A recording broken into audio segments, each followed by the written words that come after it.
Mesdames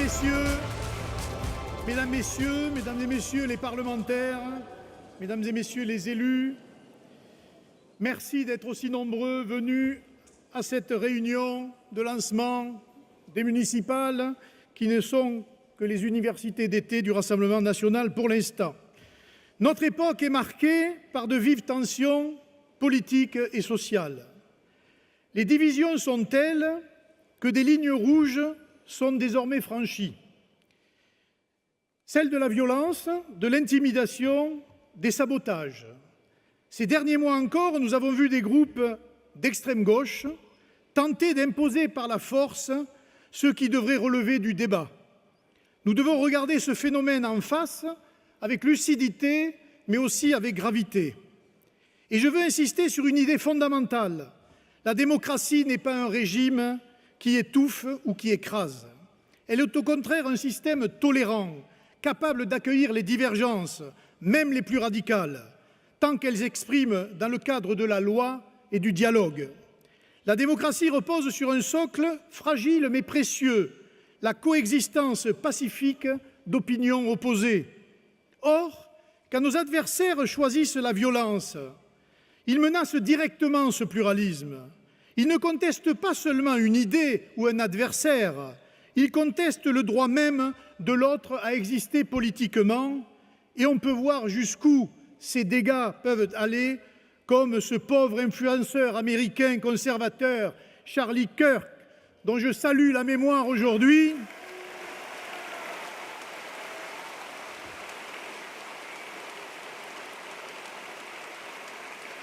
Car, mesdames et messieurs, dans la classe politique actuelle et après les événements de Charlie Hebdo et maintenant de cet assassinat, je pense que nous restons les seuls vrais Charlie du débat démocratique en France.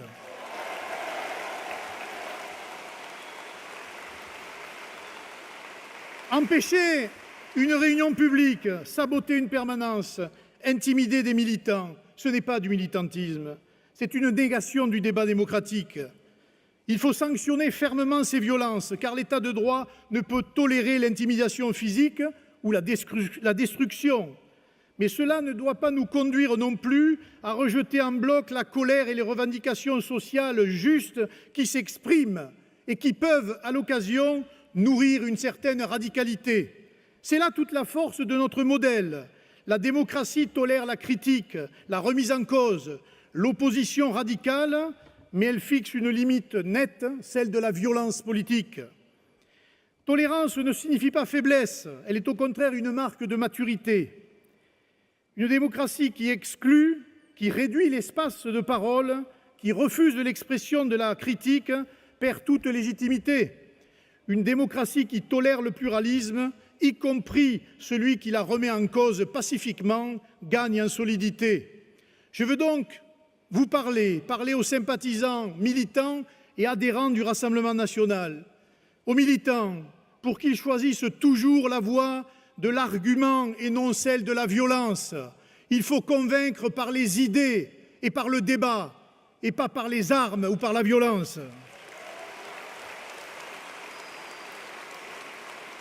Que nous laissons malheureusement aux adversaires, aux élus, pour qu'ils défendent la liberté d'expression, toutes les expressions, même celles de leurs adversaires les plus farouches. Enfin, aux citoyens, pour qu'ils refusent la tentation de la haine et de l'intolérance et qui privilégient toujours le débat et le suffrage universel.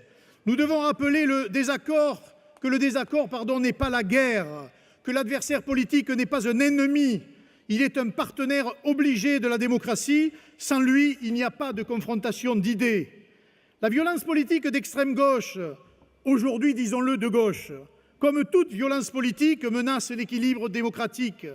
Mais la réponse ne peut être ni l'aveuglement, ni la répression sans discernement. La vraie réponse, c'est la fermeté dans le respect de la loi, de la tolérance dans le champ des idées. Parce que la tolérance n'est pas un luxe, elle est la condition de l'existence de la démocratie. C'est en défendant cette démocratie, en l'incarnant, que nous préserverons les valeurs qui fondent notre pacte politique et social. Je veux aujourd'hui rappeler que notre démocratie repose sur un principe fondateur, gouvernement du peuple, par le peuple, pour le peuple. Elle garantit à chacun le droit de s'exprimer, même avec des idées radicales. Or, aujourd'hui, nous assistons à quoi? À une montée des manipulations, des interdits et des intimidations, toujours du même côté de l'échiquier politique. Cet extrémisme repose sur une ossature, mesdames et messieurs, idéologique qui vient de loin, criminellement, qui a sévi au cours de l'histoire contemporaine. Et je vais vous citer quelques citations à remettre en perspective avec ce que nous pouvons vivre, que ce soit dans le débat médiatique ou dans le débat politique ou social. D'abord, Lénine. La liberté d'organisation et de la presse ne doit pas être donnée à nos ennemis de classe.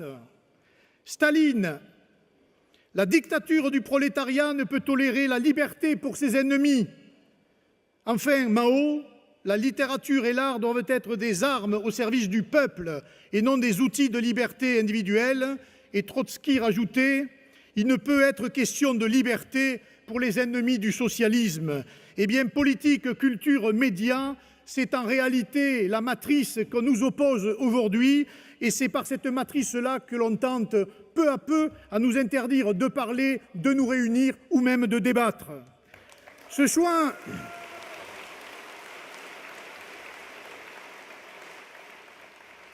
Notre devoir, en tant que citoyens et élus, est de défendre l'autre voie, celle du débat, de la confrontation d'idées et des libertés et de la liberté d'expression, évidemment. En faisant de cette exigence notre boussole pour que notre République demeure envers et contre tout, une démocratie de tolérance, de pluralisme et de débat, avec Marine et Jordan, avec l'ensemble des élus aujourd'hui qui se battent dans les assemblées au Parlement, gagnons cette bataille. Merci. La politique peut être transparente, mais seulement avec l'aide de ceux qui y croient. Ce projet est une initiative citoyenne qui apporte les discours politiques non modifiés directement à vous. Si vous pensez que cela compte, soutenez-nous. Partagez nos vidéos, abonnez-vous et aidez-nous à grandir. Nous croyons que chaque voix compte et que chaque erreur peut être corrigée. Si vous remarquez un problème, faites-le nous savoir. Ensemble, nous pouvons rendre la politique plus claire et plus juste. Le changement commence avec chacun de nous. Êtes-vous avec nous ?